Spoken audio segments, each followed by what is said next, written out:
ठीक आहे. जरा हा प्रॉब्लेम इम्पॉर्टंट काय तर याच्यामध्ये तुम्हाला पर्सेंटेज मध्ये इनर्शियाचं कॉन्ट्रीब्युशन दिलेलं असणार पर्सेंटेज मध्ये. प्रॉब्लेम असतो multi cylinder engine is to run at a speed multi-cylinder engine is to run at a speed of 600 rpm. Speed दिल्या इंजिनची 600 rpm. On drawing the turning moment diagram. Turning moment diagram इथे draw करतो बघा. या बाजूला असणार torque, या बाजूला असणार थीटा. टर्निंग मोमेंट डायग्राम वरती अजून एक गोष्ट आपल्याला लागणार ती म्हणजेच मीन टॉर्कची लाईन. मीन टॉर्कची लाईन. ओके. त्यानंतर बघा to a scale of 1 mm. आता आपण वाय ऍक्सिस वरती टॉर्क घेतलाय त्यामुळे वाय ऍक्सिस स्केल लिहितो. Y axis scale 1 mm is equal to 250 newton metre. 250 newton metre म्हणजे वाय ऍक्सिस वरचा तुम्ही 1 mm घेतला तर ते किती आहे 250 न्यूटन मीटर आहे. 250 न्यूटन मीटर. त्यानंतर एक्स ऍक्सिसचा जर स्केल घेतलं x axis 1 mm is equal to 3 degree. X ऍक्सिसचा स्केल घेतलं तर 1 mm इज इक्वल टू काय 3 डिग्री म्हणजे अँगल टर्न हा 1 mm is equal to 3 degree. ठीक. पुढे बघा the areas above and below. सगळ्यात पहिला सांगितलंय अबव मग नंतर सांगितलंय बिलो. आता ती एरियाज बघा 160 अबव 160 मग बिलो. ठीक आहे म्हणजे हा आहे 160. त्यानंतर बिलोचा एरिया आहे 172. त्यानंतर अबवचा एरिया आहे 168.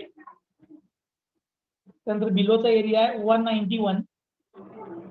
त्यानंतर अबव आहे 197 आणि मग बिलो आहे 162. ठीक आहे. आता हे मेन टॉर्कला इंटरसेक्ट होणारे सगळे पॉइंट्स मी दाखवले. ठीक आहे. फिगर ही दिलेली असणार नाही ती फिगर तुम्हाला ड्रॉ करायला लागणार. ही मेन टॉर्कची line area above and below म्हटले त्याप्रमाणे मी एरिया दाखवले. कालच्या प्रॉब्लेम मध्ये आणि आजच्या प्रॉब्लेम मध्ये फरक आहे. कालच्या प्रॉब्लेम मध्ये हे दिलं नव्हतं. हे दिलं नव्हतं आणि आपण प्रॉब्लेम सॉल्व्ह केलेला. ठीक आहे. त्यासाठी आपल्याला सी म्हणजे coefficient of fluctuation of energy दिलेली. आता आज आपल्याला बघा काहीतरी एरियाज अबव अँड बिलो म्हणजे टर्निंग मोमेंट डायग्राम दिलेले. ठीक आहे. पुढे बघा the speed is kept within plus minus 1% of mean speed म्हणजे maximum speed minus minimum speed म्हणजे या दोघांच्या मधली स्पीड ही किती आहे plus minus 1% of mean speed. ठीक आहे. आता मला एक प्रश्न विचारायचा आहे. दर वेळेला हे प्लस मायनस दिलेलं असते. समजा एखाद्या वेळेला असं दिलं the fluctuation of speed is 2% of average speed. 2% of average speed जर दिलं असेल तर आपण प्लस मायनस दिल्यानंतर हे डबल करतोय बघा. हे डबल करतोय म्हणजे 2% बरोबर आणि हा ओमेगा इकडे घेतोय. तर फक्त समजा मला दिला असेल समजा मला दिले प्लस मायनसच्या ऐवजी फक्त 1% दिलं. प्लस मायनसच्या ऐवजी फक्त 1% जर दिला असेल तर हे तुम्ही 2 करणार का इथं. हे 2 कधी करायचं ज्या वेळेला प्लस आणि मायनस असेल तर म्हणजे मीनच्या वरती 1% मीनच्या खाली 1% म्हणजे total fluctuation 2%. Okay. So omega 1 minus omega 2 divide by omega is equal to 2%. Omega 1 minus omega 2 म्हणजे काय fluctuation of speed divide by average speed म्हणजे coefficient of fluctuation of speed. हा म्हणजे काय coefficient of fluctuation of speed. 2% म्हणजे 2 divide by 100 म्हणजेच 0.02. So coefficient of fluctuation of speed is 0.02 आहे. Okay. आता हे झालं CS मी गिवन लिहावले. पुढे बघा आता determine the suitable dimensions of rectangular flywheel ring if breadth is twice the thickness. Rectangular रिमचा जो क्रॉस सेक्शन असणार आहे त्याच्यामध्ये काय सांगितले थिकनेसच्या ब्रेड ही ट्वाइस आहे म्हणून सांगितले. So bread is twice the thickness he given आहे. मी याच्याकडे नंतर येतो सगळ्यात शेवटला आणि ही प्रॉब्लेमची सगळ्यात शेवटची स्टेप असते इथं नंतर येतो परत. ओके. पुढे बघा the density of cast iron म्हणजे जी फ्लायव्हीलचं जे मटेरियल आहे त्याची डेन्सिटी दिल्या. The density of cast iron is 7250 kg per metre cube, 7250 kg per metre cube दिले. अँड खूप स्ट्रेस म्हणजेच सर्कम्फरन्शियल स्ट्रेस म्हणजेच फ्लायव्हील मधला स्ट्रेस सिग्मा. खूप स्ट्रेस म्हणजे सर्कम्फरन्शियल स्ट्रेस म्हणजेच फ्लायव्हील मधला स्ट्रेस सिग्मा. हा टेन्साइल स्ट्रेस असतो. कितीला? 6 मेगापास्कल. 6 मेगापास्कल. आता मी मुद्दामून याचे कन्व्हर्जन लिहित नाही. मला मीटर मध्ये लागलं तर मी याला मीटर मध्ये कन्वर्ट करतो. जर मला एमएम मध्ये पाहिजे असेल तर मी याला एमएम मध्ये कन्वर्ट करतो. जसं लागेल तसं कन्व्हर्जन करूया. म्हणून मी इथं सोडून देतो. नंतर एमएम मध्ये लागला एमएम मध्ये करूया, मीटर मध्ये लागला तर मीटर मध्ये करूया. मी जरा सोडून देतोय. पुढे बघा. assume that rim contributes. हे लय महत्वाचं आहे. आता rim contributes 92% of flywheel effect. 92% of flywheel effect हे दिले. त्याचा यूज आपण काल बघितलाय. मी प्रॉब्लेम सॉल्व्ह करताना नंतर आपण बघूया. ठीक आहे. चलो, आत्ताच्या प्रॉब्लेम मध्ये मला काय डिटरमाइन करायला सांगितले? डायमेन्शन्स म्हणजे बघा हा एरिया शोधायचा आहे. पण फ्लायव्हीलचं मास कुठे दिले का बघा. फ्लायव्हीलचं मास जर दिलं नसेल तर तुम्हाला पहिल्यांदा फ्लायव्हीलचं मास शोधायला पाहिजे. आता फ्लायव्हीलचं मास शोधण्यासाठी आपण काय करूया, याच्यामध्ये पहिल्यांदा फ्लायव्हीलचा डायमीटर शोधूया. फ्लायव्हीलचा डायमीटर इथे कुठे दिलाय का बघा. फ्लायव्हीलचा डायमीटर कधी पण लक्षात ठेवायचं. मी दोन गोष्टी सांगतो, एक म्हणजे मास आणि दुसरा म्हणजे डायमीटर. या दोन गोष्टी माहित असतील तर फ्लायव्हीलचा कुठलाही प्रॉब्लेम सॉल्व्ह होतो. एक म्हणजे मास आणि दुसरा म्हणजे डायमीटर. इथं डायमीटर मला कुठंच दिलेला नाही आहे. मग पहिल्यांदा आपण काय करूया, डायमीटर ऑफ फ्लायव्हील शोधून घ्या. डायमीटर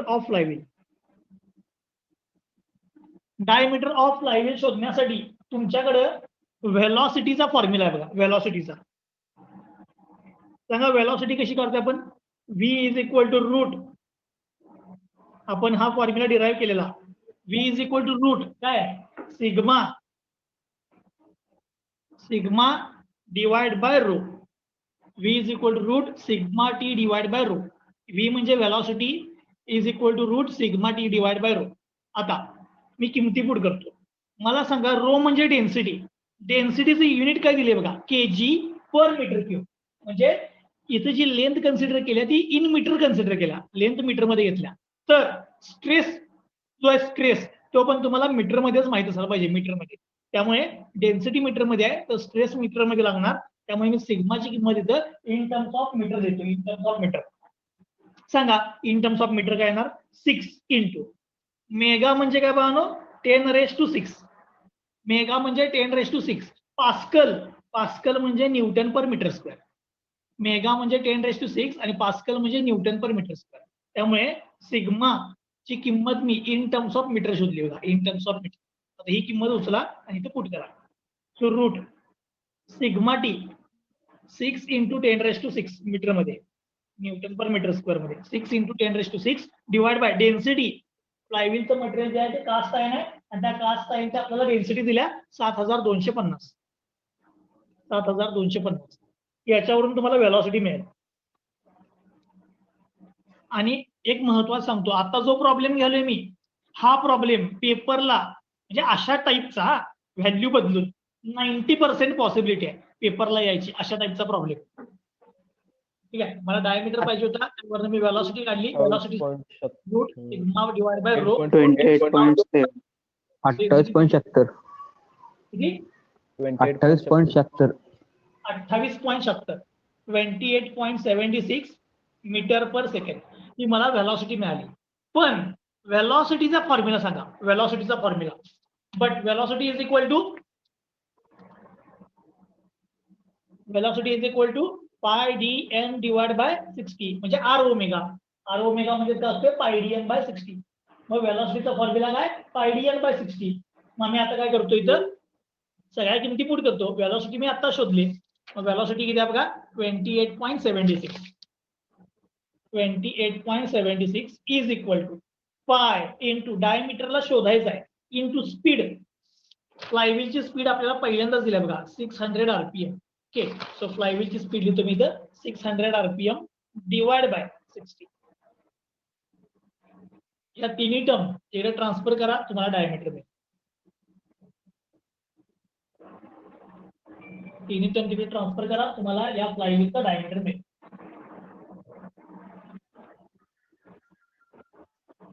.91 किती? 0.91 मीटर. बरोबर ना?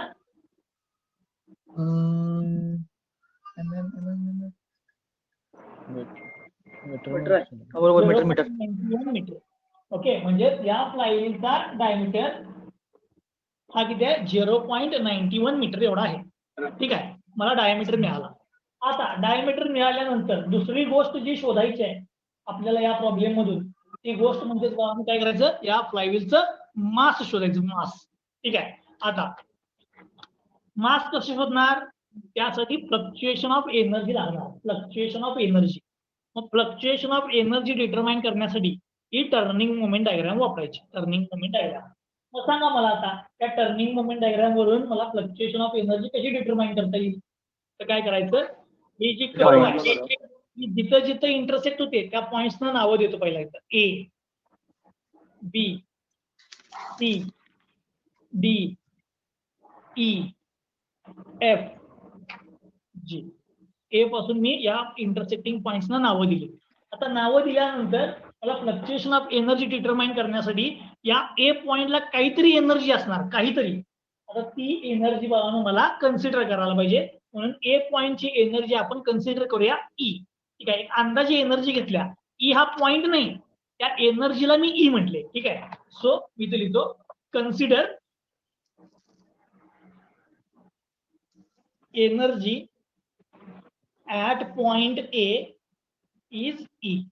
मी ए पॉइंटची एनर्जी ई आहे असं कन्सिडर केलं. तर ऍट बी, बी पॉइंटला एनर्जी किती असणार? बी पॉइंटला बघा, जरा मागे जातो. ए पॉइंटला एनर्जी ई आहे, तर बी ला किती असणार आहे? ए च्या एनर्जी मध्ये 160 एवढी एनर्जी काय होणार? ऍड होणार. एवढा एरिया ऍड व्हायला पाहिजे. सो ए ची एनर्जी प्लस 160. ए ची एनर्जी म्हणजे ई प्लस 160 म्हणजे तुम्हाला बी ची एनर्जी. आता बी झाल्यानंतर पुढचा पॉइंट कुठला आहे? सी. सी ची एनर्जी बघा, सी ची एनर्जी. आता सी ची एनर्जी कशी काढायची? बी च्या एनर्जी मधून हे 172 काय झाले? कमी झाले, मायनस झाले. सो बी च्या एनर्जी मधून 172 मायनस करा. बी च्या एनर्जी मधून, बी ची एनर्जी आहे ई प्लस 160 बी ची एनर्जी, त्यातून 172 मायनस करा. 172 मायनस म्हणजे याचा आन्सर किती येणार? E minus 12. म्हणजे सी पॉइंटची एनर्जी किती आहे? ई मायनस 12 एवढी एनर्जी आहे. सी ची मिळाली. आता डी ची शोधा. डी पॉइंटची एनर्जी. डी पॉइंटची एनर्जी कशी काढणार? सी च्या एनर्जी मध्ये 168 काय करायचे? ऍड करायचे. सी च्या एनर्जी मध्ये 168 काय करायचे? ऍड. सी ची एनर्जी ई मायनस 12 प्लस 168 म्हणजे हे आन्सर येणार ई प्लस 150. आता डी पॉइंट झाल्यानंतर नेक्स्ट पॉइंट कुठला? ई. आता ई पॉइंटची एनर्जी बघा. ई पॉइंटची एनर्जी. ई पॉइंटची एनर्जी कशी काढणार? डी पॉइंटच्या एनर्जी मधून 191 काय होणार? मायनस. डी पॉइंटच्या एनर्जी मधून, डी पॉइंटची एनर्जी ई प्लस 156 यातून 191 काय व्हायला पाहिजे? मायनस व्हायला पाहिजे. सो ई मायनस किती येणार बघा आन्सर? 35. ओके, आता ई ची एनर्जी मिळाली तर पुढचा पॉइंट एफ. एफ पॉइंटची एनर्जी कशी काढणार बघा? एफ पॉइंटची एनर्जी काढण्यासाठी ई च्या एनर्जी मध्ये 197 ऍड करायची. 197 ऍड करायची. सो ई मायनस 35 म्हणजे ई पॉइंटची एनर्जी, त्यात 197 ऍड करायची. 197 ऍड केले. So E plus 162. E plus 162 ही एफ पॉइंटची एनर्जी आहे. आता राहिला लास्टचा पॉइंट. एफ पॉइंट नंतर लास्टचा पॉइंट कुठला आहे बघा? जी. आता जी पॉइंटची एनर्जी कशी काढणार? एफ पॉइंटच्या एनर्जी मधून 162 मायनस करायची. एफ पॉइंटच्या एनर्जी मधून 162 काय होणार? मायनस. 162 मायनस केले जे आन्सर येणार ई. जे आन्सर आलं ई. आता तुम्ही सांगा मला प्रत्येक पॉइंटची एनर्जी मिळाली. हे जे इंटरसेक्टिंग आहेत A B C D E F G, सगळ्या पॉइंटची एनर्जी मिळाली. आता या सगळ्या पॉईंटच्या एनर्जी मधली मला मॅक्सिमम एनर्जी आणि मिनिमम एनर्जी डिटरमाइन करायची आहे. मॅक्सिमम एनर्जी आणि मिनिमम एनर्जी. सांगा मॅक्सिमम आणि मिनिमम एनर्जी कशी डिटरमाइन करायची आता? प्लसला मॅक्सिमम आणि मायनसला मिनिमम. असं नाही, प्लसच्या पुढची मॅक्सिमम टर्म म्हणजे प्लसच्या पुढची मॅक्सिमम मॅक्सिमम आणि मायनसच्या पुढची मॅक्सिमम टर्म म्हणजे मिनिमम एनर्जी. आता इथं चेक करा, इथं प्लस 160 आहे, हे मायनस आहे, इथं प्लस 156 आहे, इथं प्लस 162 आहे बघा. 162 मॅक्सिमम. ही जे एफ पॉइंटला ही तुमची काय मॅक्सिमम एनर्जी आहे, मॅक्सिमम एनर्जी आहे. आता असं मिनिमम एनर्जी कुठल्या पॉइंटला आहे मायनसची टर्म 35 ला.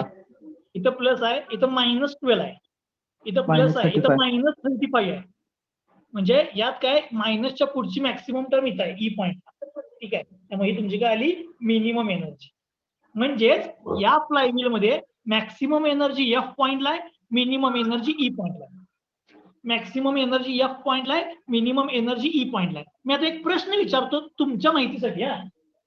मला सांगा A B C D E F G ह्यातल्या कुठल्या पॉइंटला स्पीड मॅक्सिमम असणार? स्पीड कुठल्या पॉइंटला मॅक्सिमम असणार?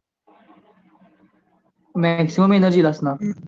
मॅक्सिमम एनर्जी म्हणजे एफ पॉइंट, म्हणजे एफ पॉइंटला काय असणार? Speed maximum.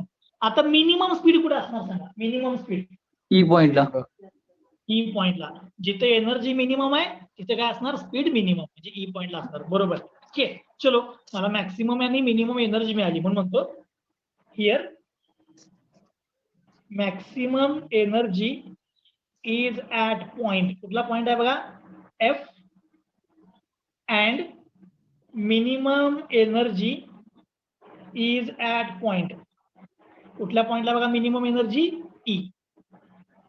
ओके, ते मेन्शन करून घेतलं. पण हे सगळं आपण कशासाठी चाललंय? हे सगळं हे एनर्जी कशासाठी कॅल्क्युलेट केलं? To determine the fluctuation of energy. मी आता लिहितो fluctuation of energy is equal to fluctuation of energy कसं काढतो रे आपण?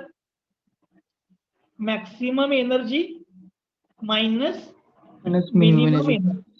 Maximum energy minus minimum energy. Maximum energy आता शोधली आपण, काय बघा E plus 162 minus minimum energy बघा ई -35. मिनिमम एनर्जी कुठे? ई -35. आता काय करा, हा मायनस साइन 8 टाका, हा मायनस साइन 8 टाका. So E plus 162 minus e minus minus plus 35. Okay, आता हा प्लस ई मायनस ई काय होणार इथं? Cancel. Plus e minus E cancel होणार, म्हणजे हे आन्सर किती येणार बघा? 197. आता ही फ्लक्च्युएशन ऑफ एनर्जीला काय म्हणते आपण? Delta E. म्हणजे मला डेल्टा ईचं आन्सर मिळालं. पण विचार करून सांगा, हे जे सगळं आहे 160, 12, 168 हे सगळं काय आहे रे? हे त्यानं देताना काय दिले? एरिया. हे तुम्हाला काय मिळाला? Fluctuation of energy in terms of area मिळाला. इन टर्म्स ऑफ एरिया म्हणजे त्या डायग्रामवरचा एरिया मिळाला तुम्हाला. पण एनर्जीचं युनिट एरिया असते का रे? एम स्क्वेअर असते का? नाही. मग आता काय करायला पाहिजे मला? 1 mm स्क्वेअर एरियाची एनर्जी किती हे डिटरमाइन करायचं. 1 mm स्क्वेअरची एनर्जी. तुम्ही energy of 1 mm square area. So energy of 1 mm square area is equal to, बघा कसं काढायचं? एनर्जी ऑफ 1 mm स्क्वेअर इकडे या, मागे फिगर मध्ये जायचं. इथं एक 1 mm बाय 1 mm चा छोटासा ब्लॉक घ्यायचा, 1 mm बाय 1 mm, ज्याच्यामध्ये टॉर्क 1 mm आणि थिटा 1 mm असणार. हा एरिया अंडर द कर्व म्हणजे काय असते बघा? एनर्जी. मग 1 mm चा टॉर्क इंटू 1 mm चा थिटा केला की तुम्हाला काय मिळणार? 1 mm स्क्वेअर एरियाची एनर्जी. मी लिहितो टॉर्क इंटू थिटा. पण टॉर्क किती? 1 mm चा इंटू थिटा किती? 1 mm चा. तर 1 mm स्क्वेअरचा एनर्जी मिळणार. मग 1 mm चा टॉर्क, 1 mm चा टॉर्क इथं आपल्याला स्केल मध्ये दिलाय बघा. Y axis scale 1 mm is equal to 250 newton metre हे दिले बघा. इथं टॉर्क आहे 250 न्यूटन मीटर. त्यामुळे टॉर्कची किंमत आहे 250 इंटू थिटा. 1 mm चा थिटा दिलाय 3 डिग्री. 1 mm चा थिटा किती आहे 3 डिग्री. So 3 degree. पण टॉर्क इंटू थिटा केल्यानंतर नुसताच थिटा हा ट्रिग्नॉमेट्री बरोबर नाही, नुसताच याचा अर्थ जो रेडियन मध्ये असणार. त्यामुळे याची किंमत रेडियन मध्ये यायला पाहिजे, म्हणून त्याला इंटू पाय बाय 180 करा. रेडियन मध्ये आणण्यासाठी इंटू पाय बाय 180 करा, म्हणजे तुम्हाला 1 mm² एरियाची एनर्जी मिळेल. 13.09. 13.08.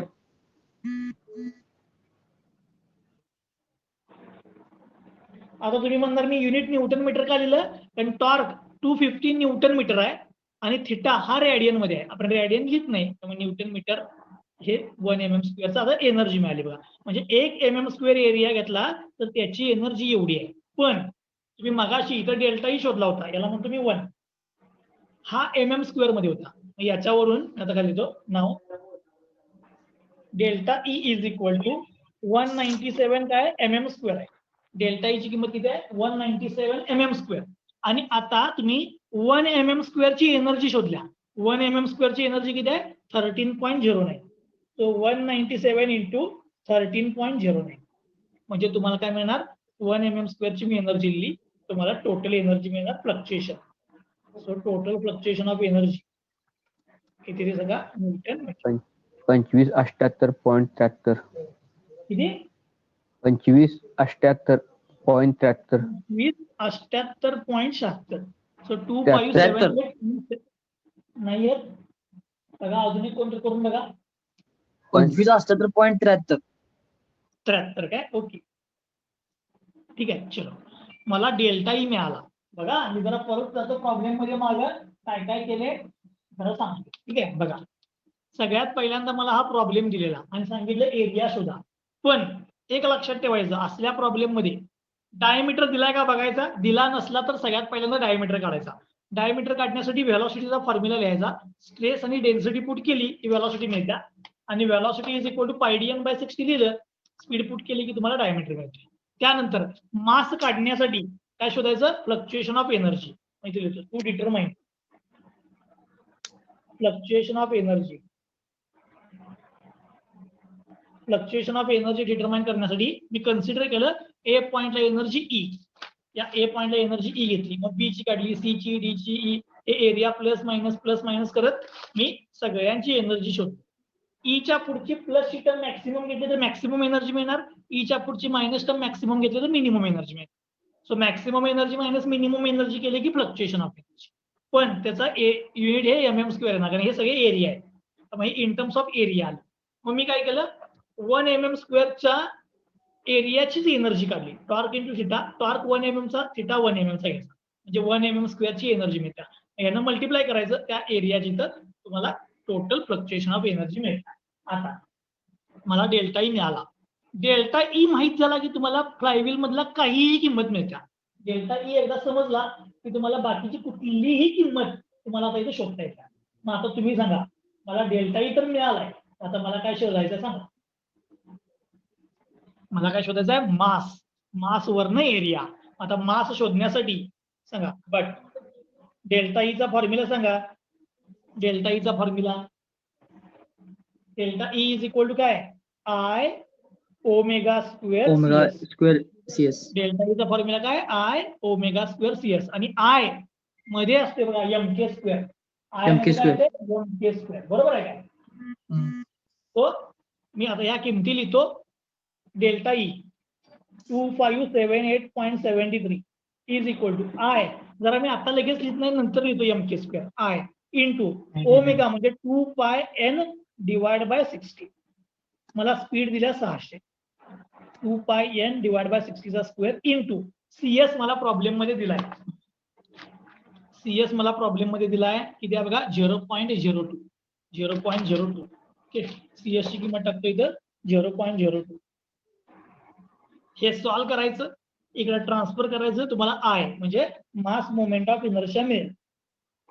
हा मास मोमेंट ऑफ इनर्शिया कुणाचा येणार, फ्लायव्हील.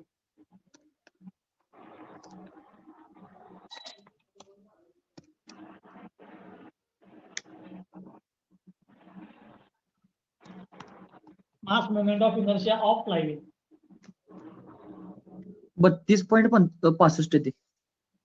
32 32.65. अजून एक कोणतं बघा,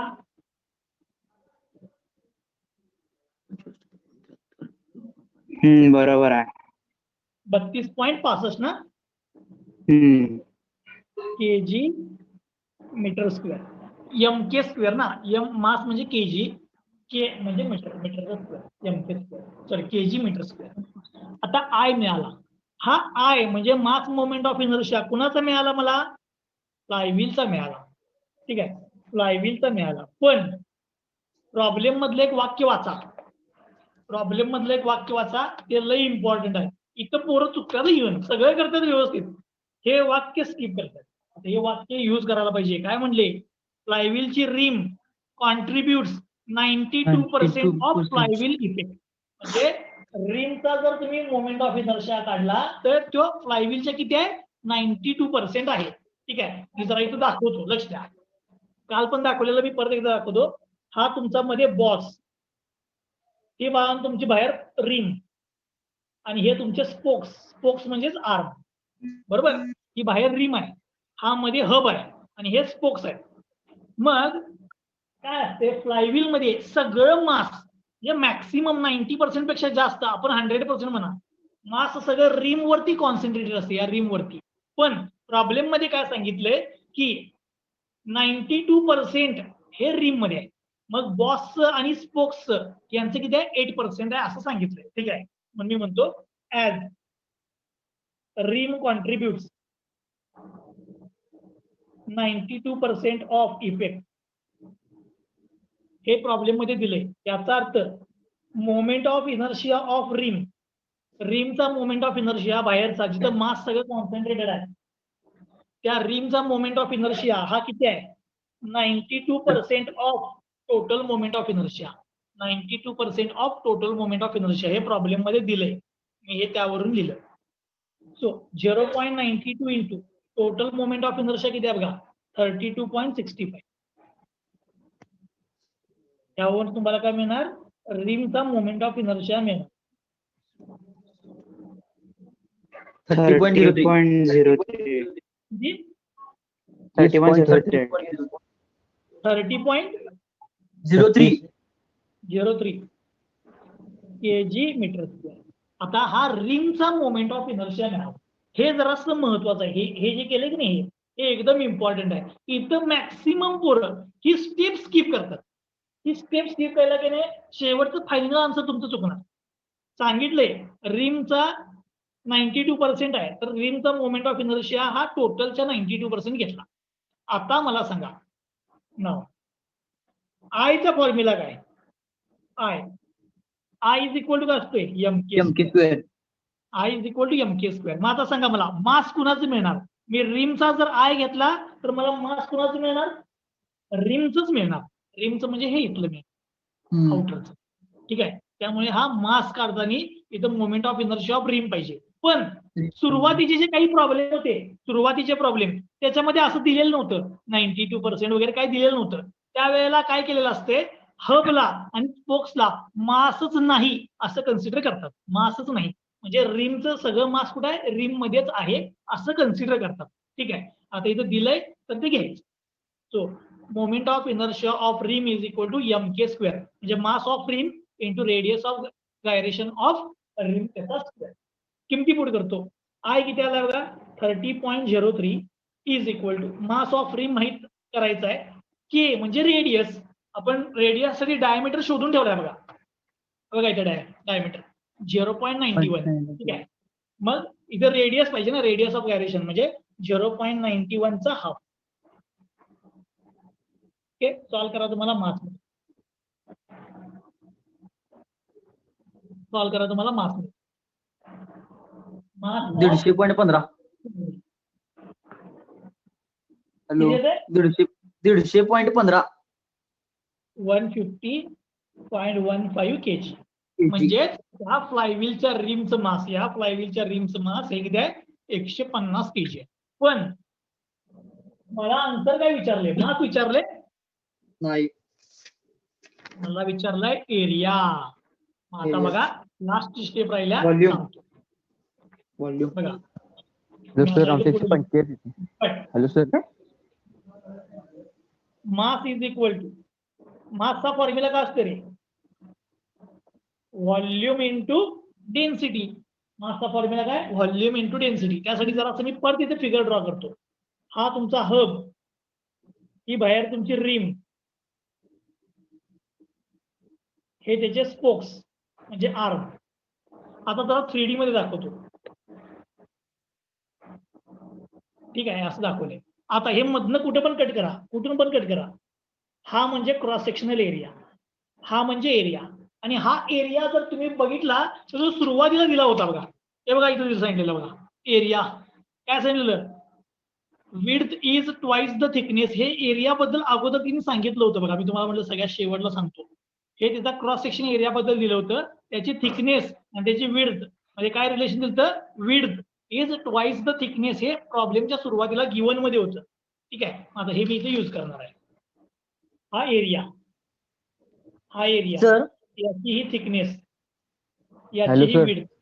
बोल बा. बॅक पाठामध्ये उत्तर 145.07 येते. हे मास येत नाही का उत्तर, 145.07. किती येते उत्तर हे, 145.05. 145.05 येते काय, मी इथे लिहितो 145.05. ओके, 145.05. आता परत इथे या, मी फ्लायव्हीलचं काय केलं बाळांनो, हा कट केलेला एरिया काढला. या एरिया बद्दल तिने मला अगोदरच माहिती दिली की हा क्रॉस सेक्शनल एरियामध्ये ही जर थिकनेस असेल, ही विड्थ असेल, तर width is twice the thickness. हे अगोदरच दिलंय, हे गिवन आहे, गिवन. याच्यावरून मी आता सॉल्व्ह करायला चालू करणार आहे. बघा, मी आता शोधले व्हॉल्यूम इंटू डेन्सिटी.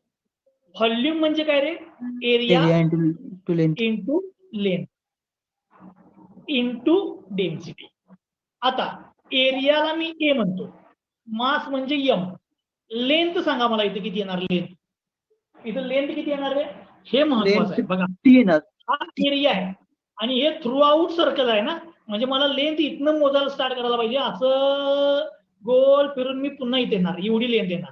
आता एवढी लेंथ म्हणजे काय झालं रे, एवढी लेंथ म्हणजे सर्कम्फरन्स. ठीक आहे, सर्कम्फरन्स येणार, सर्कम्फरन्स म्हणजे पायडी इंटू रो. लेंथ म्हणजे काय येणार, सर्कम्फरन्स. आता ज्या किमती माहित आहेत त्या पुट करा.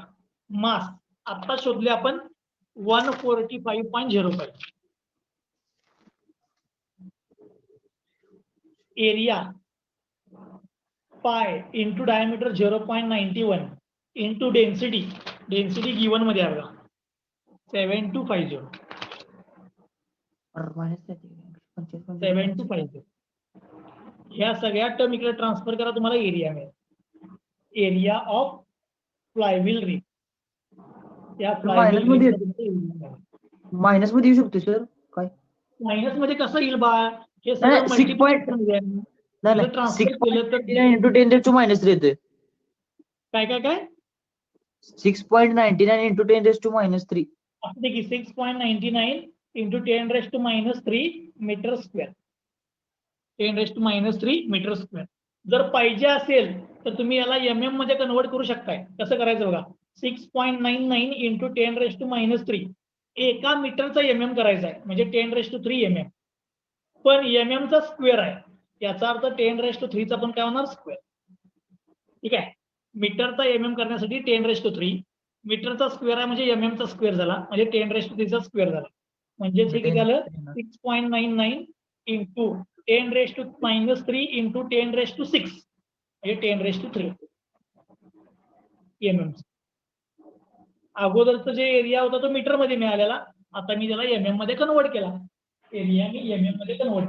ठीक आहे, समजलं बा ते -3 ला कसं कन्वर्ट केलं मी MM मध्ये, ते मीटर मध्ये होतं, MM मध्ये कन्वर्ट करून घेतलं.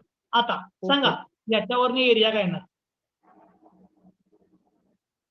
या फिगर वरनं एरिया काय येणार सांगा, रेक्टँगलचा length into breadth. B into T. So area is equal to B into T. ही आहे 6.99 into 10⁻³ is equal to B ची किंमत इथं दिली आहे, width is twice the thickness, तो 2T इंटू टी, म्हणजेच हे झालं 2T स्क्वेअर. 2 न डिवाइड करा, रूट घ्या, तुम्हाला थिकनेस मिळेल. 2 डिवाइड करा इकडे नेऊन आणि रूट घ्या, तुम्हाला थिकनेस.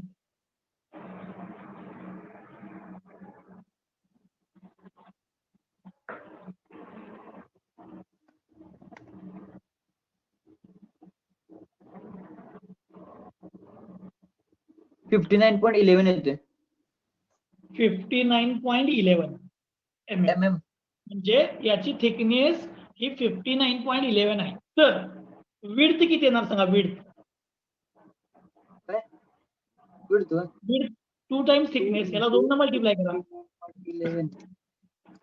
118.22 118.22 आणि ही विड्थ मिळाली आणि हा प्रॉब्लेम इथं संपला. म्हणून तुम्हाला मी काय म्हटलं, पेपरमध्ये मॅक्सिमम टाइम म्हटलं मी, हा प्रॉब्लेम असण्याची पॉसिबिलिटी आहे सिमिलर. व्हॅल्यू ह्या नाहीत, व्हॅल्यूज वेगळे असतील पण प्रॉब्लेम सिमिलर असणार. ठीक आहे, मी परत एकदा सांगतो प्रॉब्लेम कसा सोडवलाय, एकदम सोपा आहे बाळांनो. आता ते सांगायच्या अगोदर एक फक्त महत्वाची गोष्ट सांगतो. 10 पेपरमध्ये हा 8 ते 9 वेळेला अशा टाईपचा प्रॉब्लेम असतो, 8 ते 9. आणि एक वेळेला एक एकदम अवघड प्रॉब्लेम येतो, एकदम अवघड. एखाद्या वेळेलाच येतोय तो 10 पेपरमध्ये. ठीक आहे, आणि तो प्रॉब्लेम आला तर 90% पोरं हे डायरेक्ट सोडूनच देतात, सोडवतच नाही.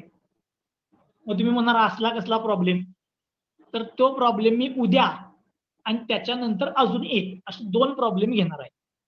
उद्या आणि परवा, म्हणजे परवा म्हणजे नेक्स्ट टाइमला. ठीक आहे, काही जरी झालं तरी ट्युशन मिस करायचं नाही, काही जरी झालं तरी, कारण की तो प्रॉब्लेम एकदम अवघड असतो, एकदम अवघड. म्हणजे तुम्ही प्रॉब्लेम सोडवतानाच तुम्ही म्हणणार मी ह्यो ऑप्शनला सोडतो. काय म्हणले मी? प्रॉब्लेम सोडवतानाच तुम्ही म्हणणार हा प्रॉब्लेम मी ऑप्शनला सोडलाय. पण व्यवस्थित समजून घेतला तर तो प्रॉब्लेम तसा सोपा आहे, पण त्यात इंटिग्रेशन वगैरे लय गोष्टी करायला लागतात. तो प्रॉब्लेम आपण उद्या बघूया. मुद्दामून का सांगितलं, उद्या मी तो प्रॉब्लेम घेणार आहे, उद्या आणि त्याच्यानंतर अनेकदा. अवघड आहे, एकदम अवघड. ठीक आहे, आता या प्रॉब्लेमकडे या. 10 पैकी 9 वेळेला जे पडणार आहे म्हणजे रेग्युलर, त्याच्याकडे या. बघा, या प्रॉब्लेम मध्ये काय सांगितलं मला, एरिया काढायला. कधी पण लक्षात ठेवायचं, एरिया काढायला सांगितलं की मास शोधायचं. फ्लायव्हील मध्ये मास शोधायचं. मास शोधायचं